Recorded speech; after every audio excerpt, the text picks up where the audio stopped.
For the past few years, Ricky Gervais, Stephen Merchant, and Carl Pilkington have been meeting regularly for a series of pointless conversations. This is one of them. Testing. Is that all right? Hello and welcome to the Ricky Gervais Show with me, Ricky Gervais, Stephen Merchant. Hello. And the little round-headed buffoon that is Carl Pilkington. All right.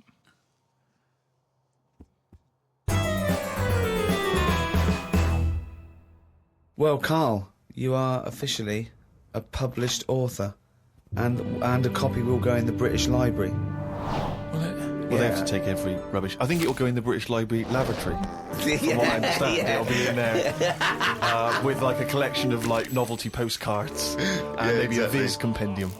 But, you know. Yeah, so they take everything. Just think of that.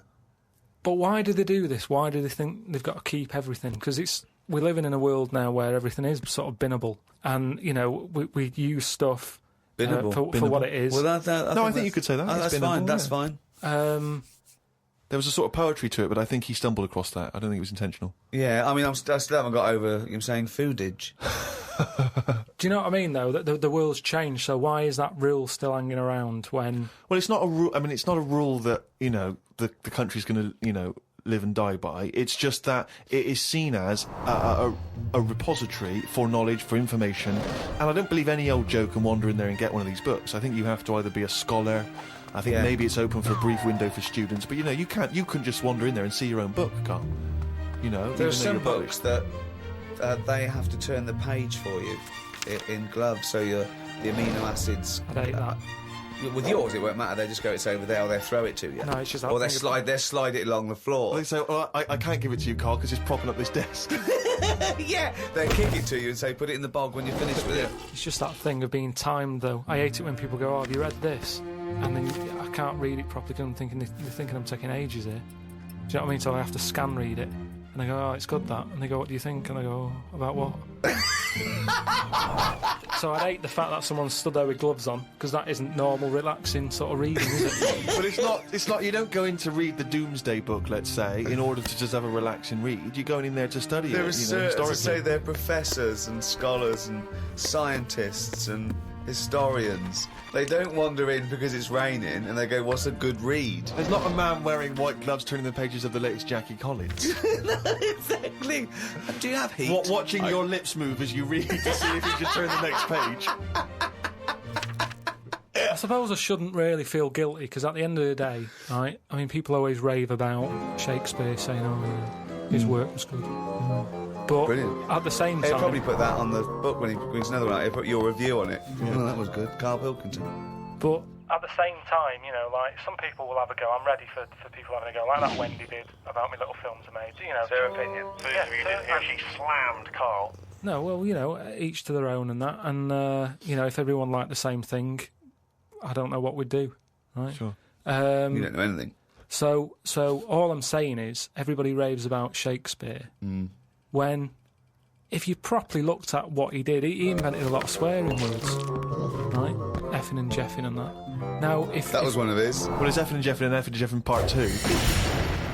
But all I'm saying is, for some reason, when things are brought out years ago, people say they're good even though they're not, is what I mean. When I was watching that documentary about the real Indiana Jones, brilliant. They dug out some rocks with drawings on. And they were like, "Oh, don't damage them, don't mark the paint," and it's like, it's rubbish. It was like a stick fella with a yak. Now, if that was found now, or if a kid showed me that, I'd go, "Hey, it's not that good." So what I mean is, because stuff's old stuff gets respect. But you're not judging it on its aesthetic merits, you're judging it on its historical importance. I don't think that's fair, though, because when that fella drew that, it wasn't old. He did it when he was knocking about. No, yes, but you must see the difference between you doing a stick man on a wall with a bit of chalk near your local and a cave painting that they date to 10,000 years ago. Yeah, so in 10,000 years' time, when they find my story, will it gain more respect then than it is now? No, less. But why is it? Because people will more and more realise what a buffoon you are. The more research we do, the more you expose yourself as an empty, egg-headed moron. That's a friend speaking right there, Ricky Gervais. No, He loves you like a brother. I just think you've mentioned him before, Steve. This Peeps fella. Yes. Has he done anything else apart from a diary? Because now I've done a book and a diary. That means you're better than Pepys, Well, is what you're thinking, well, isn't it? I'm not going to say that until I know, but what else did he do? Well, Pepys wasn't a writer predominantly. I believe he was, like a bureaucrat or something. But he kept a diary which has since become a historical landmark. And what did he say in it? Well, it's again more because it's both well written and it's also an amazing insight social into document a social as well. document. Yeah, Yeah. it's a social document. I mean, yours period. is a social document, but it sort of revolves around having egg and chips and a calf and seeing a ladybird, which, you know... But that's today's living. That's Well, what I'm saying. his describes the Great Fire of London, which is what it's most. It's But best we haven't remembered had for. one of them. If we had one, I'd write it down. I'm only writing what's happening. He was just lucky. He was about in London when that happened. The thing is, if they read your diary, they'd think, well, nothing happened that year. Nothing important in the world happened that year. Because your diary doesn't just mention. I mean, okay, yes, it does. It fails to mention any disasters in London because we haven't had any. It doesn't mention any world events. It doesn't mention wars in Iraq, But I don't terrorism. need It doesn't to mention now. anything. But that's all been wrote about anyway. If you're saying there's a museum that's keeping everything, there's loads of other books for that. Who's looking at the fella whose skulls fell off? What? We see. It's interesting, isn't it? A fella's skull has fell off. What do you mean his skull has fell off? It's something to do with circulation. But what do you mean his skull fell Well, off? it's in the diary. We But might how look can at a the diary. skull fall off? Because it's surrounded by tissue and it's got a brain. How can just his skull? How can it detach itself from all the stuff surrounding He it? mislaid all his dreams. But all I'm saying is that's not getting a look in.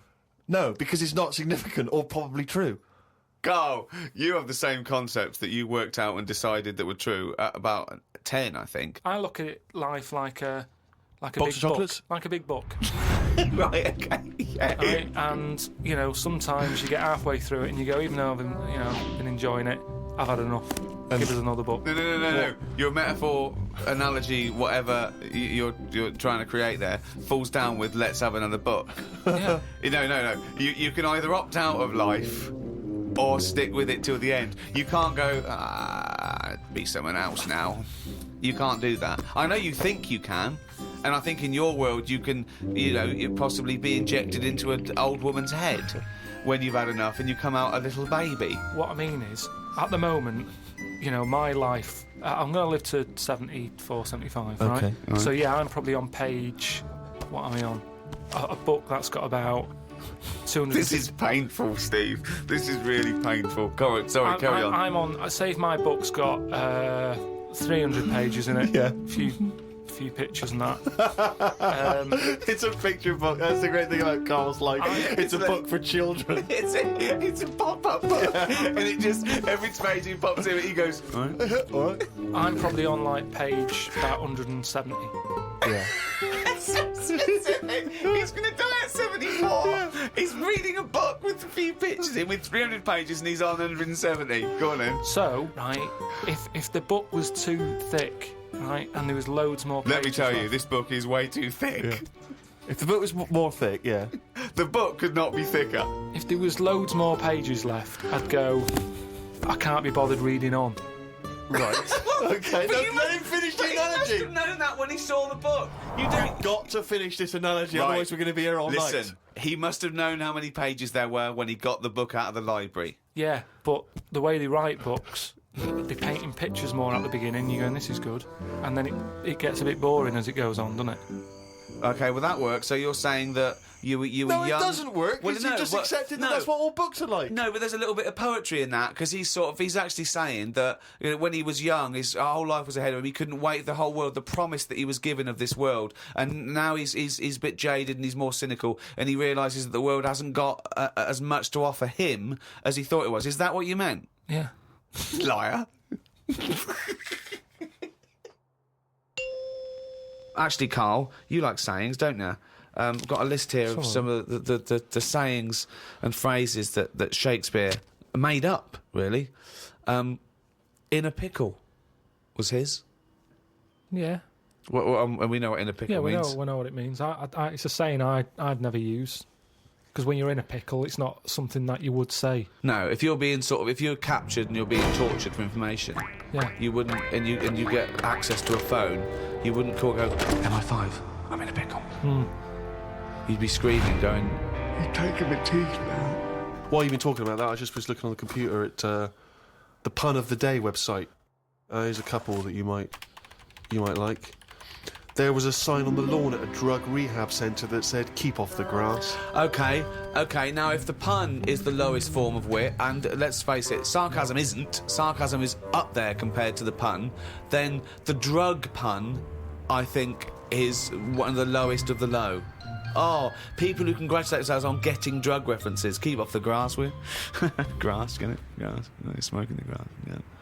I think pun should be short for punch him in the mouth. Idioms are better. Go on then, what's an idiom? Is that a new word you made up? No, As in I Carl know. Pilkington's a complete idiom. I found out what it was because I thought, oh, I like them. What are they? Right. And it's like little sayings. Yeah, that's right. That sum stuff up. Go on, give us an example of your favourite.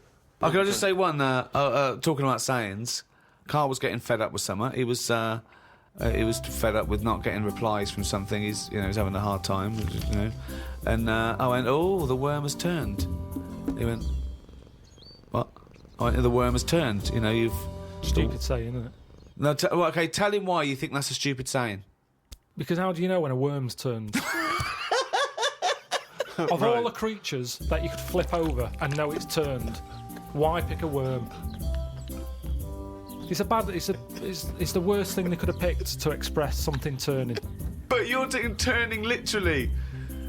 It means changing, doesn't it? Changing your attitude. A new broom, turning over a new leaf. Yeah, but things then are going to use be something that different now, and changes. I'm sick of it. Chameleon. No, but Chameleon is a brilliant thing to use for something to change. Chuck that in a sentence. There's nothing that you can link a worm to human life to. You're talking about something it's blind, isn't it? It's blind, it's deaf, Gay. it's got no features. Why is he having such a go at a worm? Just because it's a weird thing to use. Something that its arse does more than its head. That could be said of you, Carl, to be fair. Oh, chimpanzee's that? He's gone and written it down again. Just reading excerpts of Carl's diary. Went home and looked up Freud on the internet. Didn't find him that interesting, so looked at some other philosophers instead. Socrates, Aristotle. Lao Tzu from years ago came up with some good stuff. 1. He who knows does not speak. He who speaks does not know. Not entirely true. To lead people, walk behind them. Yeah. And of course, the journey of 1,000 miles begins with one step. Yeah, good that. Maybe this is why people are at the start line spectating at the Commonwealth Games. Well, no, it's just that I've never understood why in Olympics and stuff like that. If you're going to watch, don't stand around the start line. Go to the end, where you see the winner. But because of that saying, it actually makes sense. When it's like, well, every step starts with a step or whatever. Say it again. Every race, you've got to start with a step. Yeah. If you want to stay at the start line, do. What does that mean? I'm just saying, if you're into, I wouldn't watch a race, right? Okay. But all I'm saying is, Right. if I was to watch a race, Yeah. I wouldn't hang about the start line because. Well, you just said you would. What did I? Yeah, you said that's the place to start because every race starts with a step. No, but I wouldn't normally. When I was on holiday, Yeah. Suzanne said there's a race going on down the road. Yeah. I'd go, well, let's go, keep going down the road and stand at the finish line. Okay, but now what have according you to thought? Lazoo, Yeah. I'd say, well, hang on a minute. Every race starts with a single step. Yeah. How many people around the start line? Is there more room there? She goes, yeah. I'll go, let's go there then. It's less busy.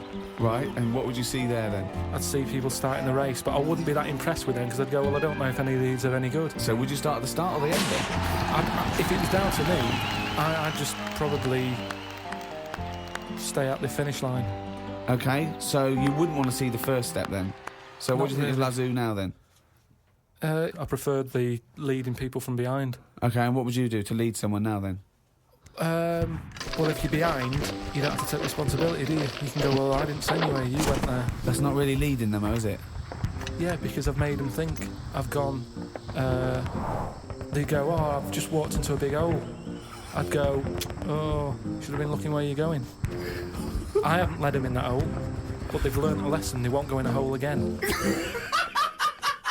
was one of the greatest conversations I've ever been a part of. I mean, that was incredible. Never mind Aristotle and Socrates. That was incredible, That was incredible, Carl. One of the key catchphrases, if you like, from the war, Carl, was, of course, keep the home fires burning. Is that like saying you're away, but don't worry, when you come home, the house is warm? Pretty much. Sort of. Yeah. Never forget where you're from. We're remembering We're you. here, waiting for you. Yeah. Again, it doesn't say what it means. So there's you know, risking your life, and you're getting a letter from home saying we've got the heating on. Again, working hard, paying the bills, they've got the heating blaring. Put your coat on. Start panicking, we're keeping the home fires burning. What? I didn't know. What do you mean, what fire? When have we had that in? I thought we had central heating. Who's she got in? Who's this bloke who's moved in, changed the heating system? It's all extra hassle. Do you know? Yeah, this is why it's best not hearing from people. Go on. I was Brilliant. in the jungle, wasn't I? Yeah. Right. For this programme. Suzanne. It should explain that Carl wasn't on manoeuvres. We sent Carl around the world for a programme. Well, hang on, though. I want to hear about the fact he was in the jungle and he didn't want to hear anything from home because... No, on a lot of the trips, I had a phone now and again, so I could call Suzanne. When I was in the jungle, I was out of contact for like 5 days. Nothing. Didn't know what was going on where. Right? I get out of the jungle. I call Suzanne up. Everything all right? Yeah. What bills have we got? And then I said, how was it? And she said it was reassuring, it was all right, and it's reassuring that if you died, it'd be all right. What? That was from Suzanne. What do you mean? What Because was she it was like I was dead for 5 days. She said things weren't that bad. I still got stuff sorted out. It's reassuring. She said what? She said you called her up after 5 days of being in the jungle, eating grubs and having things try to climb up your knob. Yeah, surviving. Right. There's me, the first phone call I get, I put the phone on.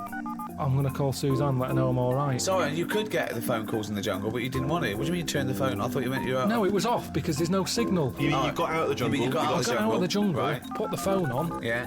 thinking, right, I'll call Suzanne, let her know I'm all right. I've been to Ellen back here. Call her up, everything all right. What's it been like? I said, that's the longest we've ever gone, isn't it? I don't think I've ever gone 24 hours without talking to her for 17 years. Yeah. Suddenly, there's a week when I'm not talking to her. Yeah. She goes, yeah, it started off weird, but it's reassuring that if you were dead, I can handle it. Because she said, I sorted everything out still. I could handle it if you weren't here. What offended you most? The fact that you did that you want her to be dependent on you, or the fact that you realise you make no difference at all in her life. Well, it's a bit annoying, isn't it? They forget, don't they? The bills weren't as piling up as much as they normally do. That's the only thing they ever get through the door. When there's a postal strike, carry on. I'm not interested. You're only bringing bills to the door anyway. Carry on striking. There wasn't that much post. There wasn't that many bills to sort out. There wasn't problems with the boiler. She's forgetting all this. So I'd like to go back in the jungle, just as the boiler's the flame starts to flicker, and about to go out. Let's see you then. That's what I'd say to any soldiers listening to this before you leave home. Yeah. Just leave everything. Break a few things, don't pay the bills, and then go. And they'll miss you more. Yeah. Well, that's great advice to people overseas. Let me just reiterate that. Next time, when you come home, have a great time with your wife and kids. See your mum and dad and your family. But then, when you've just got to go back into active service, just smash the place and do shit everywhere. Thanks. Carl, what's your thoughts on poetry? I've never really been a fan of it. There's a surprise. It's sold in a bad light. It's a bit bit gay, isn't it? I mean, it Okay. depends what sort you're talking about, because maybe there's poetry out there that I haven't heard. There's some poetry gayer than others. Yeah. War poetry can't be gay, can it? That was I haven't people, heard. Go on. people fighting in the trenches and can't be gay. They weren't gay. They were writing to their sweetheart. I don't know his name. Might have been a bloke. I don't know. But So was it a sort of a what sort of poem was it? Was it sort of a limerick, sort of a no, it was. delight? Well, there's famous ones, Wilfred Owen and Siegfried Sassoon, and they're very moving. They're about what usually happens is that they talk about why are we here. This is we've been sold a lie here, and they really started seeing war in a different light from their point of view in the trenches. Famously, some of them died soon after But I they'd prefer written the poem. a proper letter. No sort of crypticness. That's the problem with Right. poems. Okay, You so read you'd it have been disappointed to get Dolce et Decorum S through the post, would you? You'd have just said, "What are you trying to say, mate? What's the weather like? When you're coming home? Did you get my socks?" Well, yeah, sometimes life is a bit like that, and it's like, say what you mean. Right. Well, then you have just wiped all art off the face of the earth if you literally just say what you mean. No, I'm just saying in a letter. Say if I was a woman and my fella was fighting in a war. Right. What's your fella's name? Harry. Okay, so Harry. Oh, that's right. So when were you married? About 1935. 1935. So you've been married about 4 years. Yeah. Harry, why don't you go off? Oh, you're a woman, aren't you? You don't. Okay. So what did you see in Harry? Why did you like Harry? Was he He just was like funny. butch? He wasn't that butch, but that No. didn't matter back then, did it? In the war, No. And he took everyone. But what did you say when Harry said to you? Well, I thought it was coming because a lot of our friends Right. ended up having Did you to just go hug there. him and say don't go or something? No point, because that would have just made it tough for him. So, what's the point? Just go with it. But if he I had cried written... after he went. You cried after he went? That's what you do, innit? You wouldn't do it in front of him. He's got to go to battle. Okay, so your man goes off to battle. Right. Then I get a letter from the Colonel saying, "Oh, bit of bad news. Harry's dead." Now I get a letter in the post. He said what he meant, didn't he? In the Well, yeah, and they would do, wouldn't they? They wouldn't Yeah. fanny around saying, "Oh, he was on the warpath and the cloud went dark." I go, "What? Just tell me what happened. I don't want a weather forecast." he got shot at the arse and the bullet came out his head. Right. Now, the Colonel, he would just tell me the basics. Now, because he sent his by Telegram? telegram, they sent a telegram. The letter I get from Harry has been stamped, so I get it late. Oh, okay. So I get a letter from Harry after he's died. Yeah. Right, and you know he's dead. I know he's dead, so I get Right. this letter with his handwriting on. I'm Yeah. devastated because I was just getting over his death. Yeah. It's all brought back to me when this letter drops through the post. Well, yeah, 3 Right. days and you're pretty much over it. It's Harry's handwrining. Yeah. Oh, God, what's this? What's now he I written? open it, Yeah. and instead of saying things are bad here, socks are damp, everything's grim, it's cold, I'm sick of it, there's a poem. It wouldn't feel like it was from Harry. Well, Because it's not in his words. Poems are never in the person's words. But didn't you know Harry was a poet when you married him and made love to him No, I that only night? picked it up because other people were doing it. Something to do in the trenches. But when he carried you over the threshold, Carl, and he laid you down and gently kissed you, didn't he say any? Didn't he ever? He must have whispered some sweet nothings into No, it your wasn't hysterical like red that. head. It wasn't No, like that. Straight no. to the point. It was like, get your knickers off.